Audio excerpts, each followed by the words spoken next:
It's just connected. Okay, brilliant. And a big welcome to anyone who is taking just the recording tonight. Wish you were here, but hope you really enjoy this. I'm very thrilled to introduce Becks from Journey to Wellness. And because I didn't get a chance to check the details before, I'm just going to have to test my knowledge, Becks, here and say that I believe you are the author of 8 books now. Yes, I'm getting nods. That's right, you've got Great.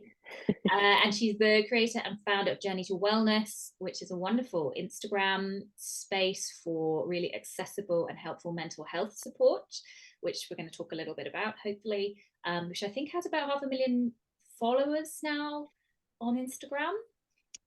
Is that right? Yeah, nearly. I think 460 or something. Yeah, near enough.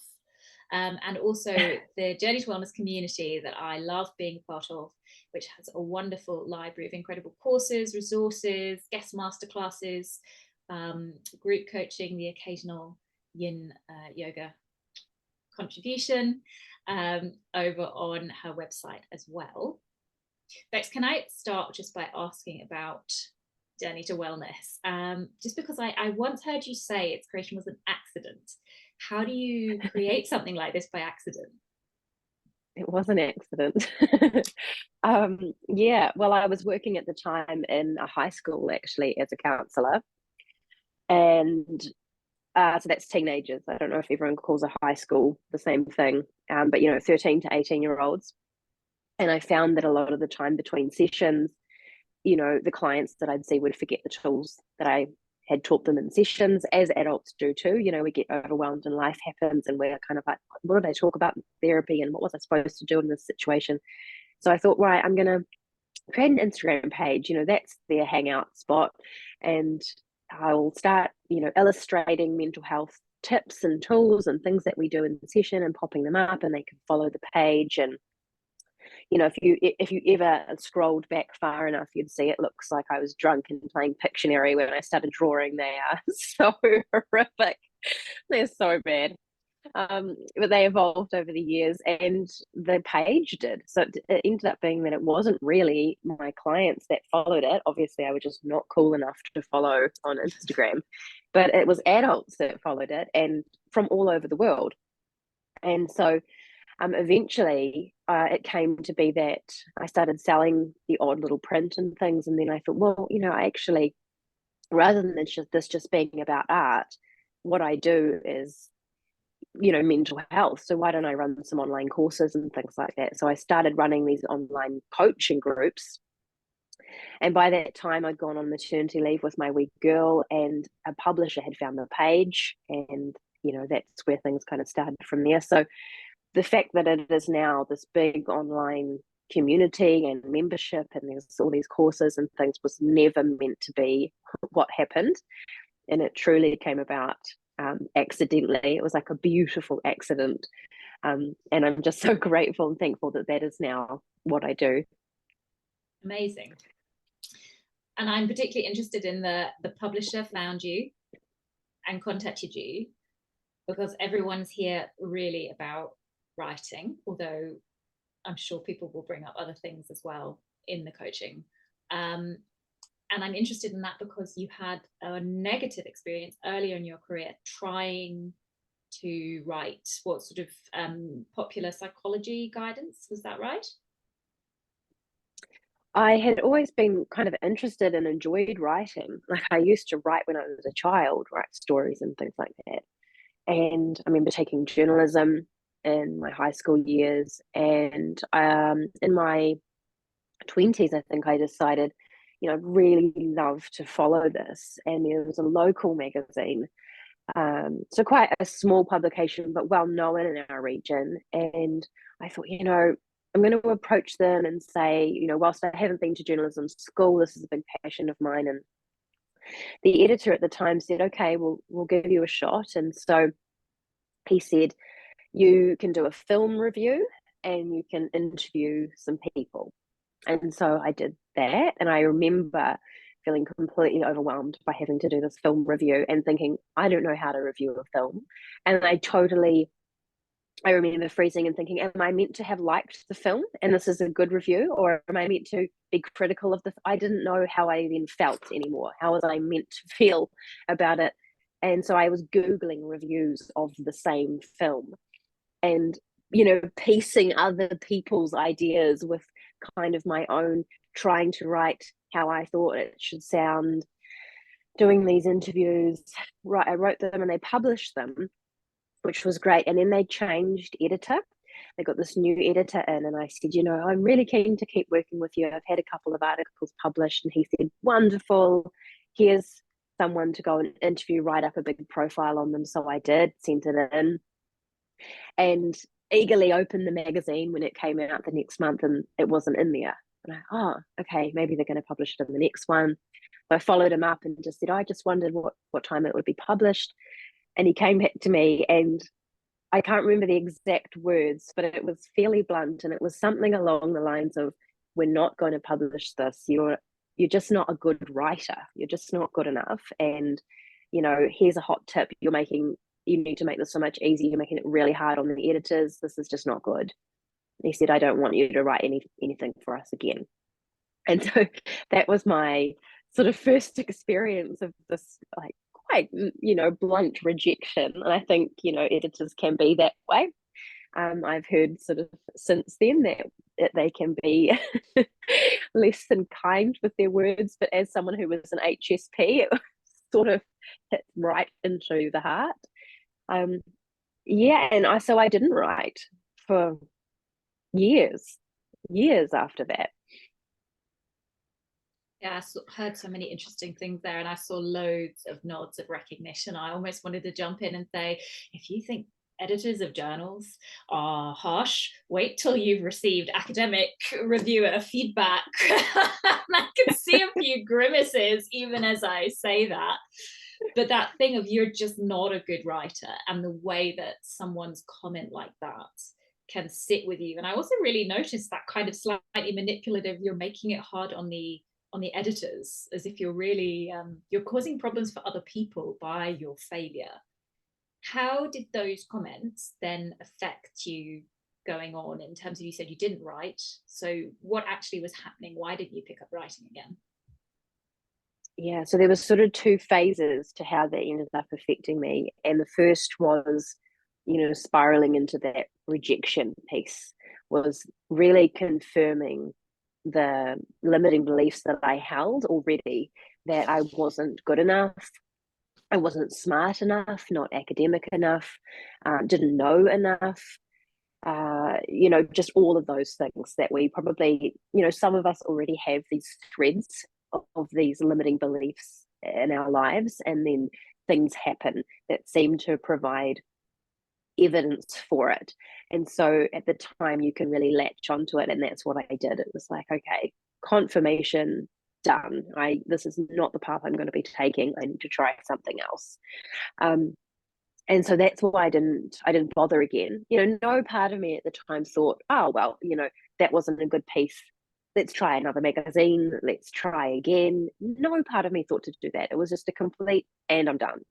I've been told this is not for me.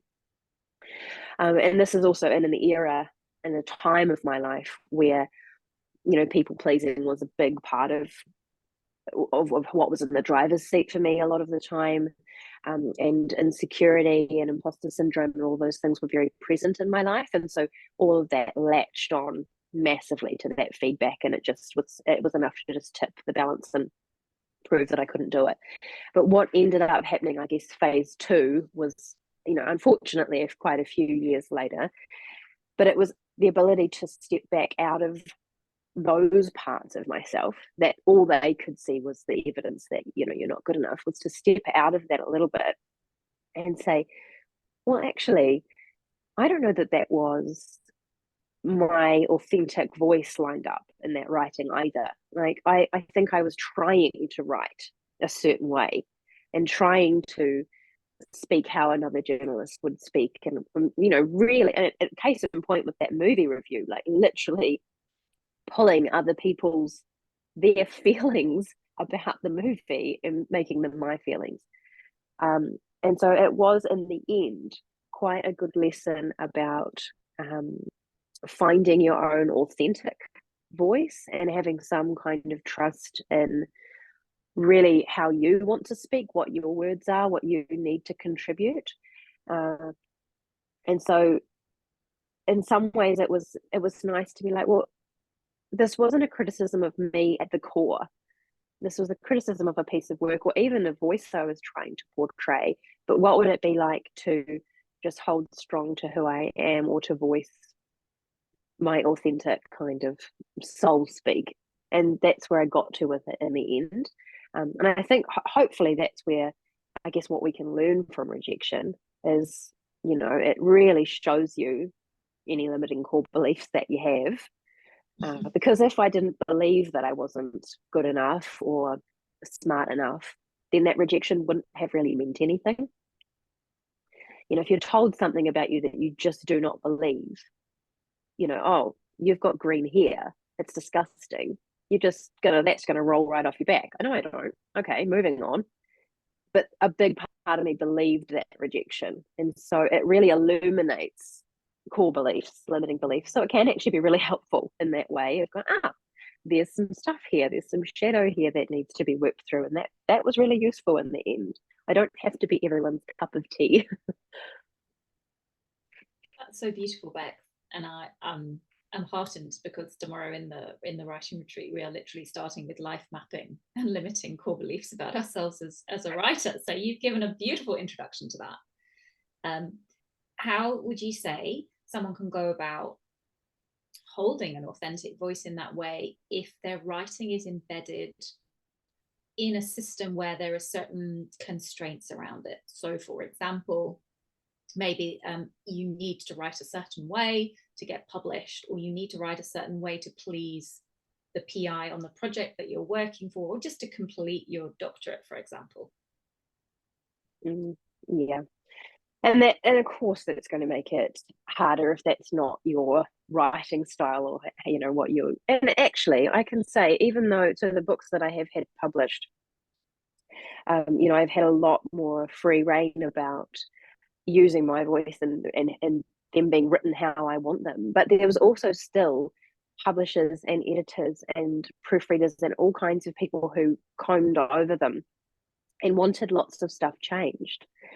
You know, and so it's sort of, I feel, about if you can just hold a piece of integrity, almost a no compromise zone, like as long as it is covering X, Y, and Z, then okay, I'm willing to do these things in order to kind of meet a brief. Because, and that's certainly the case with academic writing, you know, if I think back to the essays that I had to write with my degree, it's like, that's not how I write, of course, but you're writing on something that you're interested in and that you're passionate about. So there's still alignment there. It might not be your preferred writing style, but as long as you're in your value system when you're writing about something you're studying, because you're studying it because you love it. So you're still in line, and I think we can hold that. That's still in, you know, we're still in our, we're still holding our integrity in that. And we can, and then just, if you have something else where you really want to write differently, then you just make sure you put aside time to step into that creative piece of yourself in other areas as well. That's lovely. You did mention people pleasing. What about people who have that fawning tendency or that people pleasing part? How might that interact with being authentic and finding an authentic voice? This is such a, like, I'm so passionate about the topic of people pleasing, and there's so many different there's levels of this, and I think some of us have a touch of it, and some of us are so deeply ingrained in people pleasing that we no longer even know what our authentic voice, our needs, our values are. And so it depends sort of where you're at in this journey, but there are ways of connecting with your own intuition again, and what your own wants and needs are again. And often this comes back to nervous system regulation work, and it comes back to getting more embodied, so that you come back to listening to the cues that your body is sending you about when something is in alignment with what you want, like a boundary or a need, and when it isn't. And often what I do when I do this now, I'll give you a quick example of one way to find that, and this is what I try to do now, is this is just a quick one, put 3 objects in front of you. One that's a big yes object that you really love, so like your fluffy blanket that you just love snuggling up with. One that's a neutral object, like your water bottle, you don't really have feelings towards it either way. And one that's an object that disgusts you. It's a big no object, like a dirty dishcloth. And then you sit with these 3 objects, and you first say, what one do I want to touch first? What do I want to reach out to? And it's usually the yes object, and see why do I know that I want to touch it? What's happening in my body? And it might be a slight lean towards it.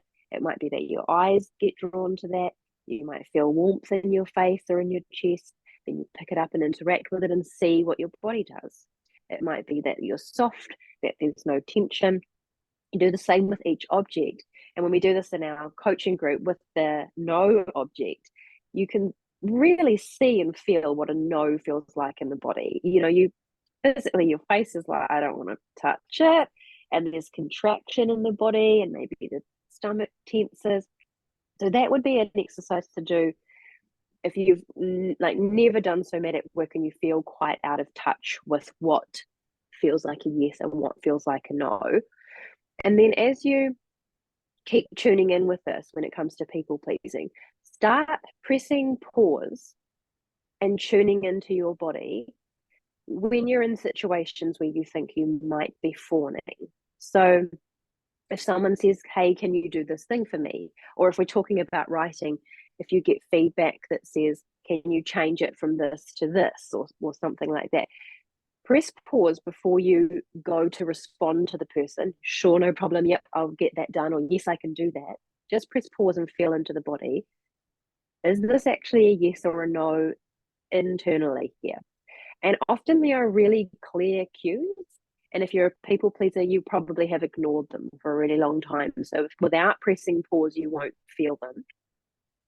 But when you do, you can feel into, oh yeah, like I may physically feel like I'm pulling back from this, or shutting or closing, or feeling a bit sick, or feeling a bit tense, or my facial expression has changed here, or there's tension crept into my jaw and throat.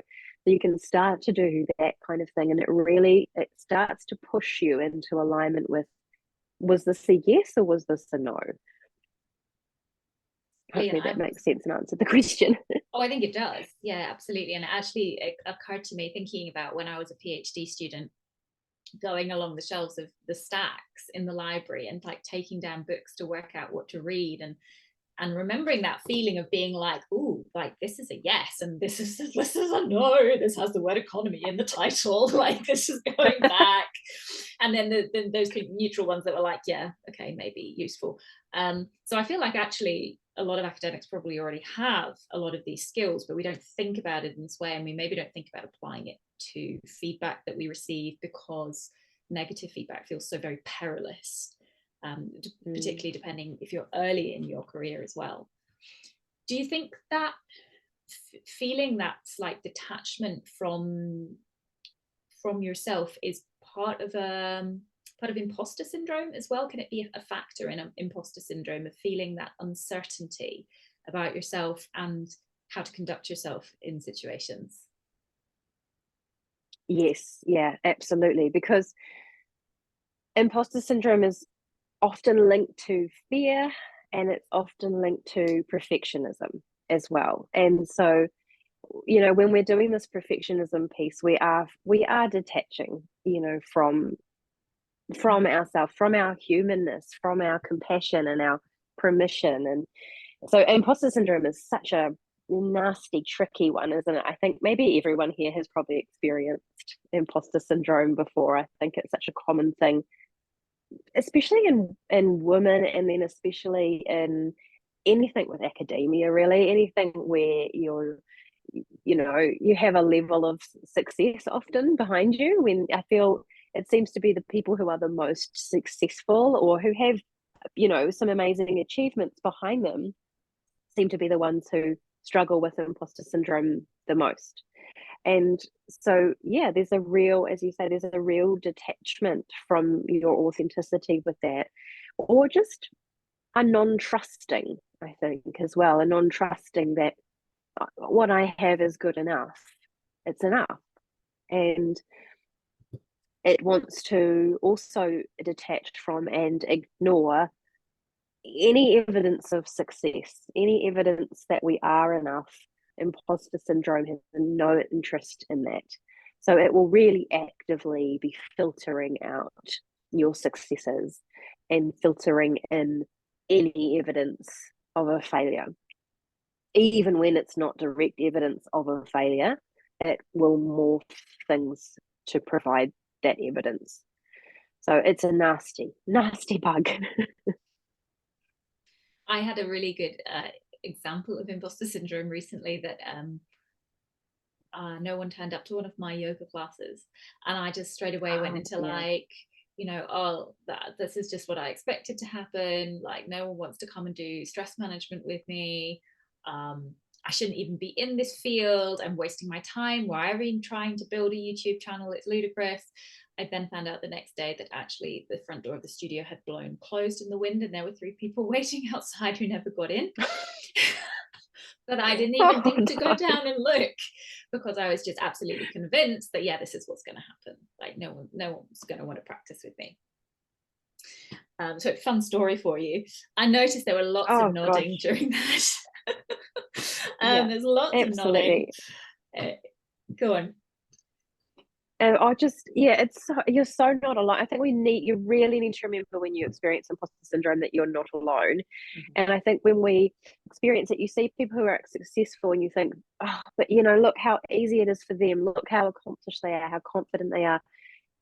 They probably have it too. The people who are up there with the most success, the people who perform a lot, they're often anxious before their performances and all of that. And the times for me where imposter syndrome has been at its highest, most present, I certainly have a relationship with my imposter syndrome part. Is every time I'm asked to do something that feels important. So I've had to go on live national TV a few times for the books, or I've been asked to speak at keynotes for big conferences and things, and those are the times where it comes in hot and heavy, or when there's an opportunity basically for judgment and criticism. And so it just activates this fear piece in us of, I'm not good enough. But it makes sense. What's happening makes sense. There's parts at work when it comes to imposter syndrome that are actually just there trying to protect us.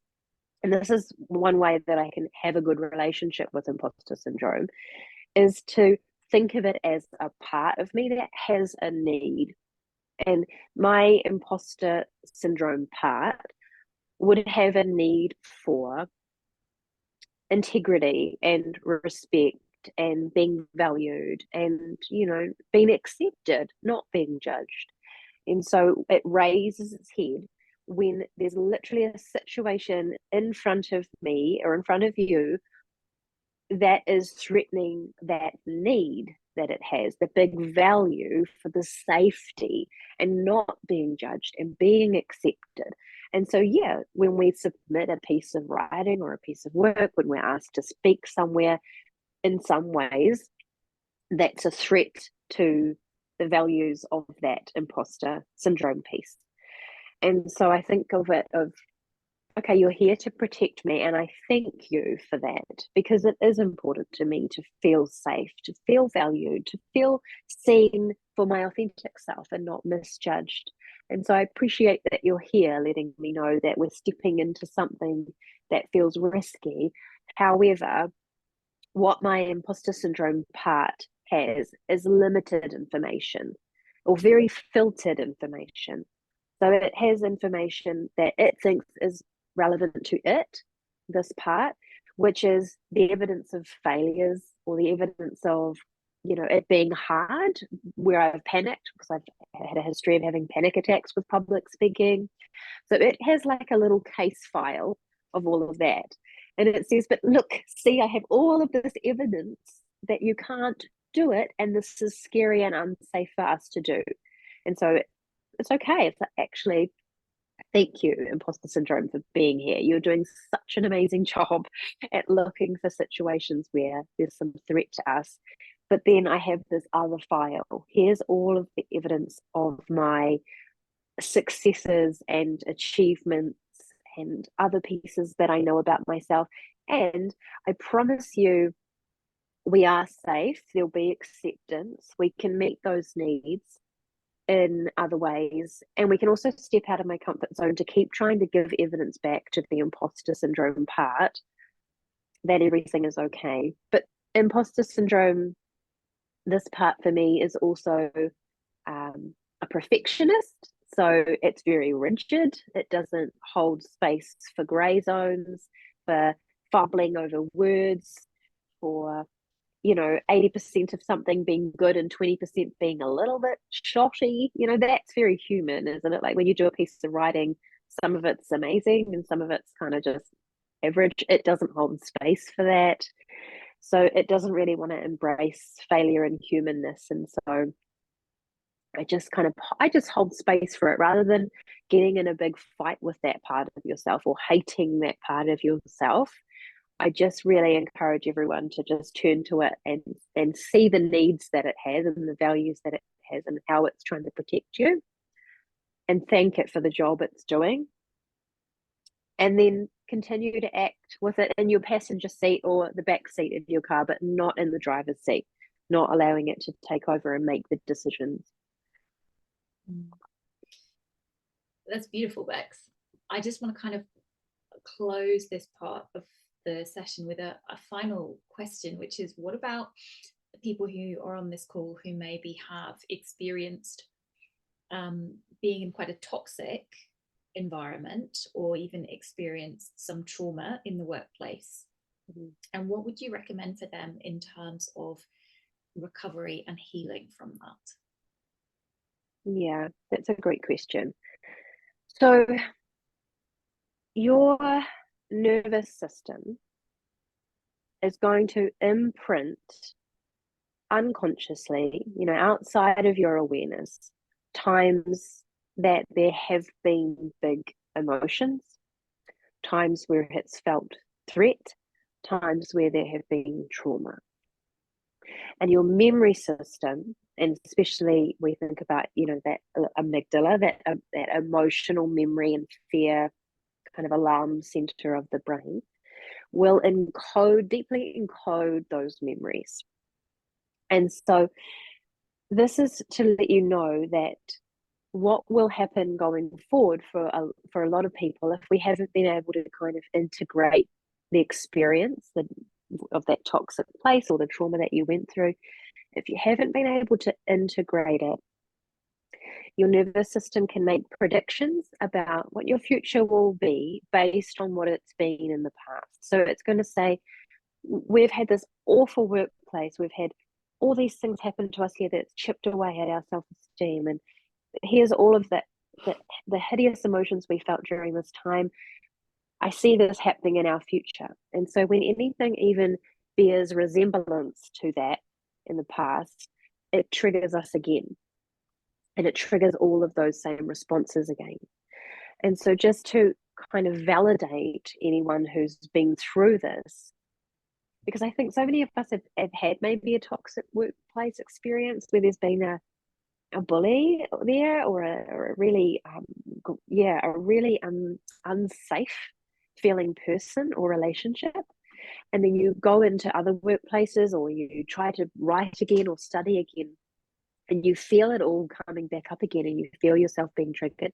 So knowing that that's really, really normal, and that knowing also it's a sign for us to say, it's time for me to come back and do some kind of healing and repair work on the stuff in the past. And that is what we, Francesca and I both do this work, and it's important to do both cognitively and somatically. So not only will you be rewriting your thoughts and limiting beliefs about it and perhaps giving yourself new evidence, perhaps challenging things that you've thought in the past, perhaps telling yourself that you're safe now or it's okay to try again now, but also doing the work nervous system wise. So it might be that you are using tools that regulate your nervous system very actively. And this is really, really important when it comes, I know we're talking about writing here. It's really important to find ways to regulate and work with your nervous system in order to be able to write. Because if you are in a stress response, if you've been triggered into imposter syndrome and perfectionism and stress and people pleasing, you're then actually not in a regulated part of your nervous system. When you're in the regulated branch, which is called ventral vagal, that's actually where creativity lives. And we need creativity to be able to write, to be able to, and it's also where access to your prefrontal cortex lives, the full access, so that you can really rationally think through writing or projects or anything, even rationally just think about the environment you're in. So that's my biggest thing, is if you're experiencing stuckness now, is to find ways to regulate and find the safety now in order to be able to access your connection, your creativity, your logic, your rational reasoning, and all of that. Oh, what a brilliant answer. Thank you so much. I was actually just reflecting as you said that about the connection between writing block and trauma, and thinking about the kind of 4 years that I just, from the end of my PhD until I really started writing seriously again, and it was like absolutely like pulling teeth, because I really was carrying a lot of trauma, and I was in a traumatic workplace at the time, and actually just being able to think clearly enough to start writing, even just to choose between the choices of what I might write, it just felt absolutely overwhelming to my nervous system. So I just ran from it constantly, or I went into a complete freeze whenever I would look at a document on the screen. So it's really interesting to have that reflection now and understand a little bit more about what was happening there. It's the perfect example, isn't it, of that kind of blueprint of the nervous system showing up. There was nothing in the present that was actually unsafe for you, but that is not the experience that you were having unconsciously. It's such a perfect example of that. And, you know, with writer's block, of course, there's lots of practical things that you can do. But if it's actually about the, you know, nervous system or stuck emotions or things, it's often not a mental or a cognitive problem. It's often an emotional one, or a nervous system one. So that's a really perfect example of that your writer's block wasn't about you know, putting a timer on and doing conscious, you know, stream of conscious writing, all those practical things that we do. All of that stuff is wonderful, but that was a really good example of actually what you needed to do was address the fear and the stuck stuff and the nervous system. And just to say, the second day of the writer retreat is all about embodiment and working with the nervous system. So we don't do healthy habits until Sunday. Although I will end this by saying, when I started really writing regularly recently on Substack, it was very much prompted by Becks, who called me out publicly in a masterclass about healthy habits and told me that my addiction to attractive notebooks was not the same thing as actually writing. And that's why I started the Substack, really. So I'm going to end the interview here and open this up to questions, because I know people will have a lot. So I'm just going to bring this recording to a close here.